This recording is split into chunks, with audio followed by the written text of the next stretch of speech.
A continuación nos acompaña el maestro Juan Estrella de la Facultad de Ciencias Políticas y Sociales de la UNAM con el tema de seguridad y violencia. Gracias por la presentación, Eric. Buenas tardes a todas las vecinas, a todos los vecinos. Este es uno de los temas siempre más delicados a tratar, el de la seguridad pública y la violencia en México. Ciertamente los grupos opositores, la derecha de este país y de todo el continente han escatimado en todo momento el conjunto de acciones o probables logros que haya tenido este gobierno, pero no se encuentra mayor mezquindad que precisamente cuando se trabaja el tema de la seguridad pública. No se aprecian los cambios, no se aprecian los aspectos que se han venido a mover. Hay un proceso que está empezando, que es el de la reversión de las cifras que tenemos sobre la seguridad pública y que necesitamos estar mirando con detalle. En primer lugar está el hecho mismo de que la seguridad pública se piensa como fruto de la justicia y de la igualdad. Y en ese sentido se motivan distintas acciones de carácter social, entre ellas, por ejemplo, programas para jóvenes, como el de Jóvenes Construyendo el Futuro, becas para el bienestar. De lo que se trata es de reducir los incentivos o desincentivos que puedan tener los jóvenes para empezar a hacer acciones antisociales e incluso agruparse con grupos del crimen organizado. Esta perspectiva se acompaña, por supuesto, de una visión de carácter humanista. En primer lugar están las personas, en primer lugar están los derechos humanos. Esto es súper evidente cuando, por ejemplo, se mira por principio de cuentas los índices de letalidad que había en los anteriores gobiernos con los que había o los que se encuentran en este gobierno, mientras que como en el porfiriato podríamos decir que en los anteriores gobiernos la frase prácticamente era mátalos en caliente o resuelve el problema independientemente de que violentes derechos humanos. Ya después nosotros vemos cómo solventamos esa parte. En este gobierno se ha dado un fuerte énfasis en el respeto a los derechos humanos. No se trata de estar enfrentando la violencia con más violencia, sino que a esa violencia se anteponen un tipo de políticas que incluso tienen que ver con el propio respeto a la vida de todas las personas, independientemente de dónde se encuentren. Lo que nosotros además tenemos que estar presenciando con mucho detalle es el hecho de que la seguridad pública en México y en América Latina también fue de la mano de una manera concreta de ver la tarea del Estado, y esta pasaba por el control político de todos los grupos, de todos los movimientos sociales. Las Fuerzas Armadas, la policía, se destinaba en gran medida también a cuidar cualquier tipo de protesta social, cualquier tipo de inconformidad. Y por otra parte se manejaba la policía, la seguridad desde una perspectiva política que los mismos presidentes entonces concluían que requerían de una gran vigilancia. Aquí se ve el cambio entonces significativo, por un lado donde se deja todo ese aparato y parafernalia que fueron los ejércitos de personal de las Fuerzas Armadas integradas en el Estado Mayor Presidencial, cuidando a la figura del presidente, a su familia y a las amistades que él considerara conveniente estar vigilando o cuidando. Entonces, ese personal pues obviamente no iba al cuidado de la seguridad de las personas. Pero del otro lado, en la medida de que se dejan de vigilar movimientos sociales, en la medida de que ya no es la vigilancia política, ahora las Fuerzas Armadas se dedican como tal al cuidado de las personas, y en la medida de que ya no tienen derecho de impunidad alguna, en cada uno de los actos que se han encontrado en esta administración donde hay una violencia excesiva por parte de las policías o las Fuerzas Armadas, se ha hecho justicia.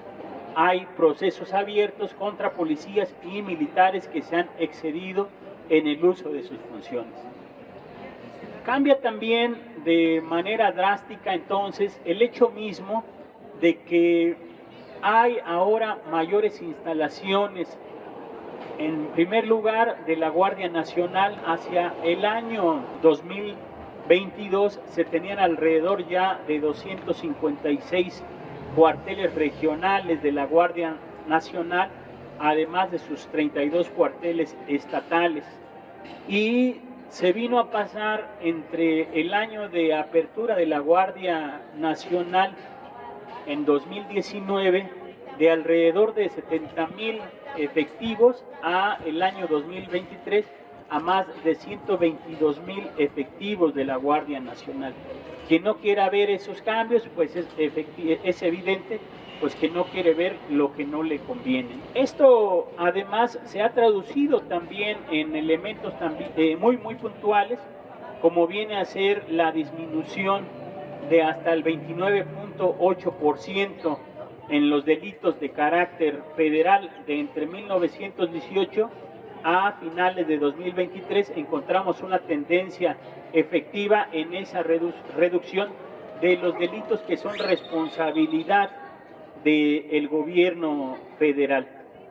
A nivel de lo que viene a ser los robos en general, viene a presentarse una reducción del 25.9% y se está incluso por debajo de las cifras que se manejaban en el mismo sexenio de Enrique Peña Nieto. Otro dato importante, y esto sí también es muy evidente, la reducción del robo de vehículos en el país, que ha caído hasta el 47.1% con respecto al inicio de este gobierno. Se tiene una cantidad de robos de vehículos que es de los menores en los últimos 18 años. Y eso también considerando que hay una tendencia que ha ido o que fue a la alta, que empezó con los gobiernos de principalmente Felipe Calderón, que se vinieron sosteniendo durante los gobiernos de Enrique Peña Nieto y que, bueno, evidentemente han venido bajando, ¿no? Otro dato significativo, importante, es la reducción del secuestro, ¿no?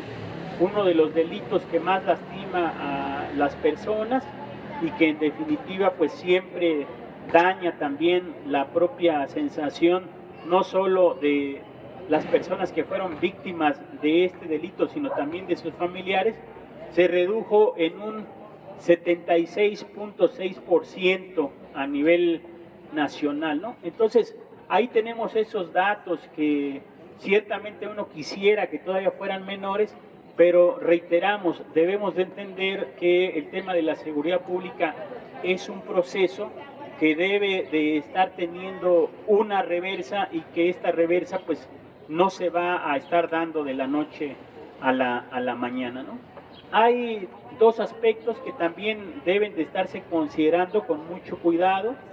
Uno, el homicidio doloso. Se ha venido dando una reducción de hasta el 20%, pero no obstante en los números absolutos, es decir, en los números efectivos, este sigue siendo elevado, ¿no? Y esperamos, sin embargo, que estas políticas que se están realizando con la Guardia Nacional, con las fuerzas de seguridad extendidas en distintos territorios, puedan tener ya un efecto que permita observar tendencias de disminución mucho más prolongadas. Ahora encontramos ciertas entidades del país donde se concentran estos homicidios dolosos que tienen que ver con el enfrentamiento entre bandas criminales o con grupos que han venido a perder cierto manejo de recursos, como fue en el caso de Guanajuato, donde los grupos que manejaban principalmente todo el huachicol, pues se han venido a buscar otras formas de sobrevivencia también fuera de la ley y que en ese sentido pues ocupan la violencia para buscar imponer su autoridad. Están además los temas de los feminicidios. Aquí también entra pues la falta de información que habría hasta antes de 2015. No nos gusta, no nos simpatiza absolutamente nada, que incluso haya un solo abuso, feminicidio contra las mujeres. Creemos que en esto también se tiene que trabajar de manera más efectiva y que no solo tiene que ver aquí con la mano que esté poniendo el gobierno con respecto a fuerzas públicas, a aparatos de seguridad, sino también, por un lado, en la propia cultura machista que todavía tenemos, y por el otro lado, la eficiencia que tengan y el trabajo con apego a derecho y a la justicia por parte de los juzgados. Por último, hay uno de los delitos que ahora se han incrementado y que esto deriva de un efecto, digamos, de transición de grupos criminales que estaban dedicados a otra industria a la parte de la extorsión, del chantaje por vía telefónica hacia las personas, ¿no? Aquí tenemos que ponernos muy abusados, muy abusadas, saber que muchas de esas llamadas son en su mayoría intentos de engaño, no nos dejemos extorsionar y en la medida también de lo posible y de nuestros tiempos, es importante que estemos denunciando esta parte de la extorsión, que se da en todos los lados, que les digo, desafortunadamente esto es como un reflejo de cambio de oficio, valga malamente la expresión, de estos grupos organizados que han perdido ciertos nichos que tenían dominados, como son precisamente los del robo de autos, como el secuestro, como lo que es el mismo huachicol, y su industria delictiva se mueve hacia otros lugares. Si vemos que durante los últimos años en todos estos delitos tenemos una tendencia a la alta, entonces debemos de comprender que algo que se formó en 30 años no se va a resolver de la noche a la mañana y tampoco en lo que es apenas un periodo de gobierno. Esperamos que se mantenga como tal este trabajo con nuestra próxima presidenta, la doctora Claudia Sheinbaum Pardo, para poder tener cifras que nos permitan sentirnos más orgullosos de nuestro país y que a su vez nos permitan seguir teniendo una mayor convivencia en los espacios públicos. Les agradezco mucho su atención. Muy buenas tardes.